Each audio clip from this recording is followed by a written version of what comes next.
Hello, this is Sarah V, and today I would like to make a skirt. And I would like to do that with Simplicity 5661. And I would like to make this view right here. And of course I'm going to do it out of some plaid, because I do have lots and lots of plaid in my collection. And I've just washed and dried that. This is the plaid. The one side is like soft and flannelly, and the other one side just feels like a regular fabric. I think I'm going to put the soft side on the inside. So if it gets pilly at all, it will just be on the inside and it'll be fine. Anyway, I still haven't gotten to getting the bookshelves anchored and putting the books on the shelves. So my living room is still quite a mess, but I did finish another cross stitch.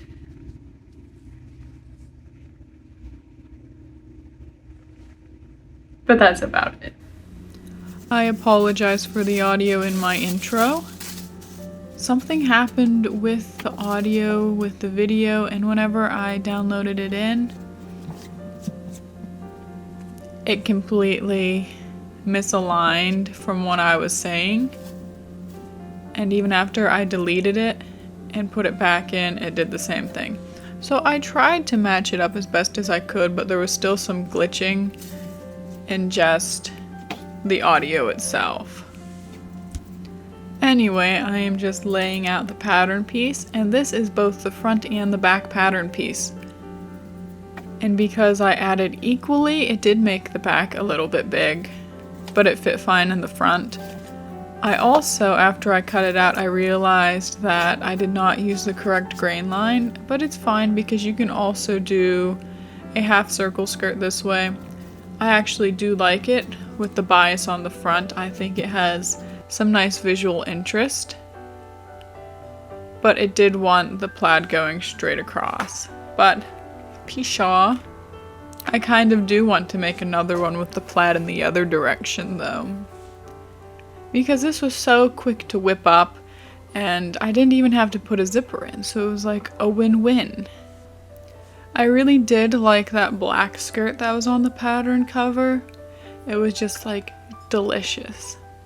And I still do need a black skirt, but I feel like one that long I wouldn't get as much wear out of. So unfortunately, I don't think I will be making that skirt, but I still do need a black skirt.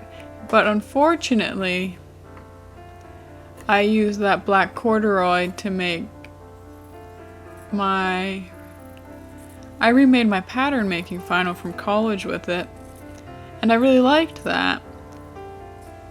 But it was either I make that or I make a skirt from that fabric, and I made that jumper dress. So I think the only other black fabric I have is like a black rayon, so it doesn't have quite as much body and it's a little more flowy.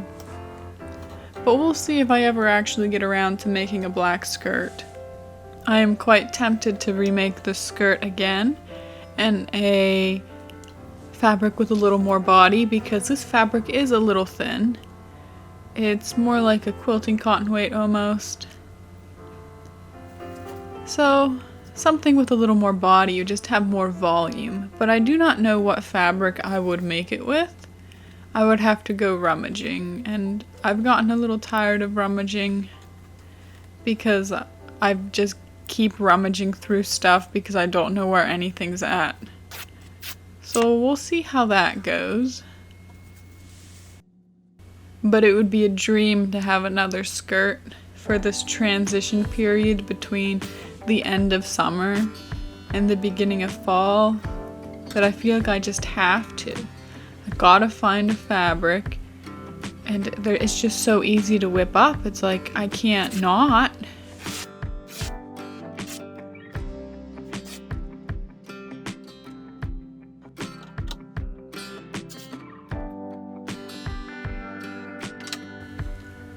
Now I'm over at my serger and I'm just serging the pieces, and I'm not serging the top of my pocket pieces because that ends up in the waistband and it's one little extra step that I don't want to do.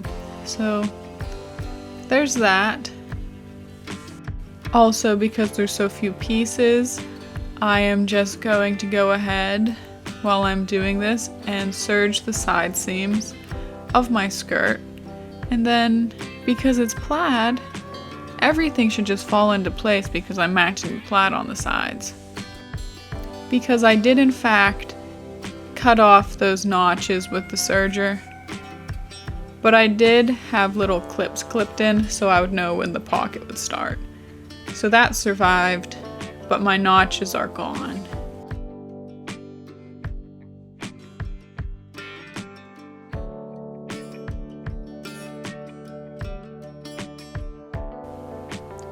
Over at my sewing machine, I am just starting by sewing my belt loops, and I ironed in the sides. I pressed those in and folded it up because that's how it told me to do it. Otherwise I would have made a tube and turned it out. But this is how they wanted me to do it, so I did it that way. And now I have to sew the pockets on. And some of the pockets match at the plaid and some of them don't. It wasn't a huge concern because of how the pockets are put in. They sit in farther because these pockets are being sewn in more at like, I think 3/8. And then whenever you sew up the side seams, you sew them up at 5/8. So like they're in farther by like 1/4 of an inch. So you don't really see them. So even if they don't match perfectly, it's okay. And then I'm also doing the side seams from where the pocket opening should stop down, and there's also a little bit at the top that I did,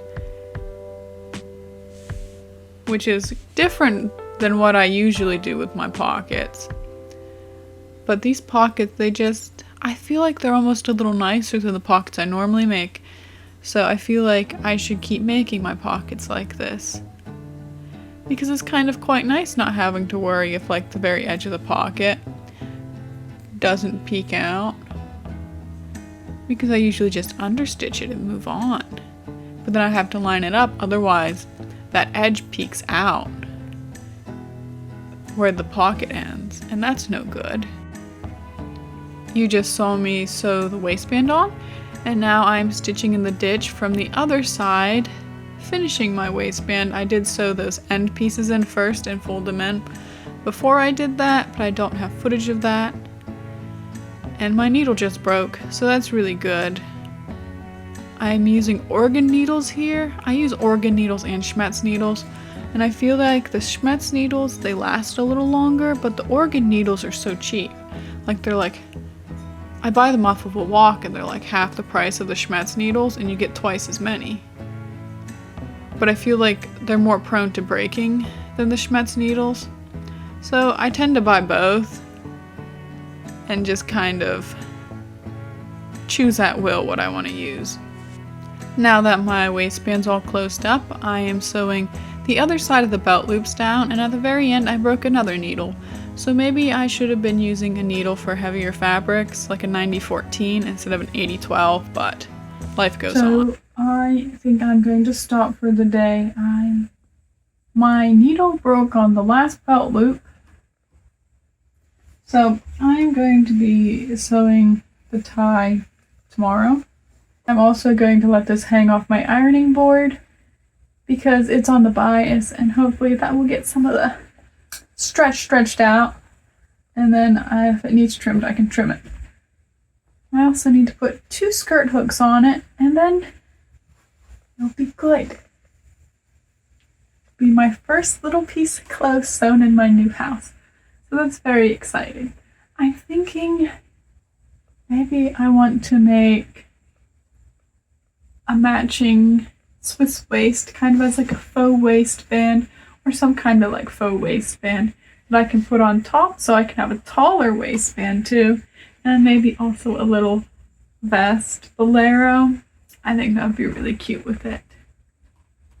But I guess I will see you again tomorrow. It is now the next day, and it looked like it stretched a little bit, but I tried it on and it was even. So I was like, eh. And so then I just serged the edge because I'm lazy. And I prefer to do that over turning the edge in and then folding it up. Now I'm just putting my label in, and I did end up putting it on the inside of that piece and not on the outside, but the stitching does show on the other side, which is fine with me because that's where the waistband overlaps, right on the inside of the left pocket on the back. So it's fine. The skirt hook loops, bars I should say, go on the other side of that piece. And it was either sew it here or hand sew it into the back of the waistband, and I figured this is an easy alternative. I'll just do this, it's fine. I'm not too picky. Oh, but man, I've had some facings that have like no room for my label on some dresses and shirts.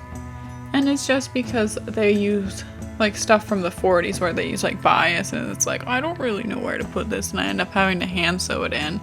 Otherwise it's not going to be able to be put in. Now I'm just pinning everything up, and I use a seam gauge for that, and I think I did a 1 inch. I think the pattern called for 1.5, I believe. And I'm just quickly sewing this in. And then I did the skirt hooks off camera, I believe. I did end up putting 2 extra skirt bars in so that I could make it a little smaller, but then if I needed it to be a little bigger, I could still hook it to the bigger size and it would be fine, because it is a bit big. I think it's almost 1.5 to 2 inches too big. This is just the last step, and I'm just ironing my hem so it's nice. And then it's nice and complete. My first little project in my new house.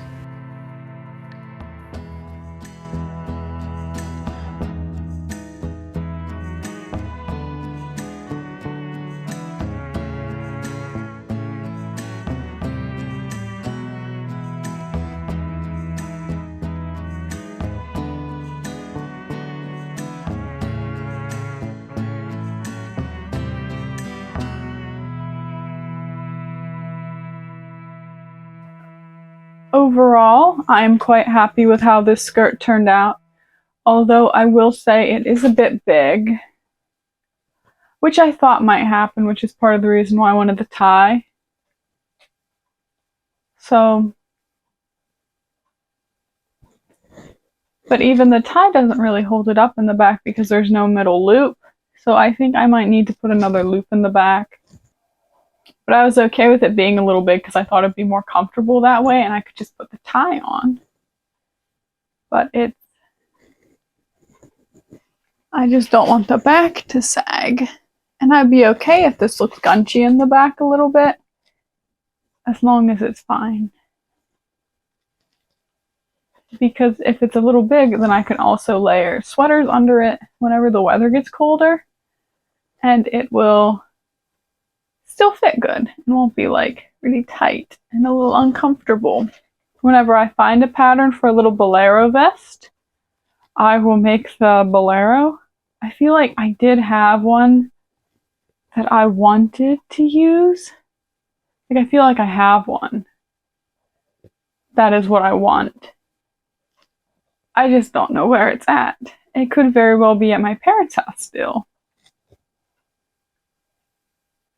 Worst comes to worst, I can just make a pattern, but I don't really feel like it, so I'm hoping I find one good enough in my stash. But yeah. Oh, and I still do want to make the faux waistband.